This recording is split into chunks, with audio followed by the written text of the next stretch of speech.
এই সপ্তাহৰ ভাগ্যশালী ৰাশিৰ বিষয়ে জানি লোৱা হওক। মেষ ৰাশি। মেষ ৰাশিৰ স্থানীয় লোকৰ বাবে ডিচেম্বৰৰ এই সপ্তাহত জীৱনৰ ডাঙৰ ডাঙৰ বাধাবোৰ আঁতৰি যাব আৰু এই সপ্তাহত আপুনি দীৰ্ঘদিন ধৰি যুঁজি থকা সকলো সমস্যাৰ পৰা মুক্তি লাভ কৰিব।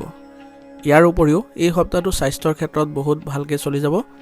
আপুনি আপোনাৰ ছিনিয়ৰ আৰু জুনিয়ৰ দুয়োৰে পৰা সমৰ্থন লাভ কৰিব।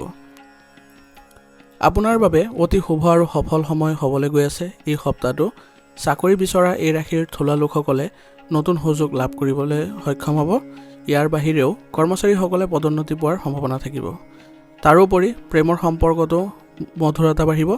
প্ৰেমৰ সংগীৰ সৈতে আপোনাৰ সম্পৰ্ক অধিক শক্তিশালী হৈ উঠিব। এই সপ্তাহত আপোনাৰ ওপৰত এক বেলেগ শক্তি আৰু আত্মবিশ্বাস দেখিব। লগতে এই সপ্তাহত আপোনাৰ সঞ্চয়ো আগৰ তুলনাত ভাল হ'ব। আপুনি এই ক্ষেত্ৰত আপোনাৰ আৰ্থিক স্থিতিও ভাল দেখিবলৈ সক্ষম হ'ব। গতিকে এই সপ্তাহটো আপোনাৰ বাবে খুব শুভ হ'ব। গতিকে এই সপ্তাহটো আপোনাৰ মংগলৰ বাবে আপুনি হনুমান চালিচা আৰু হনুমান মন্দিৰত আপুনি দৰ্শন কৰিব। ধন্যবাদ।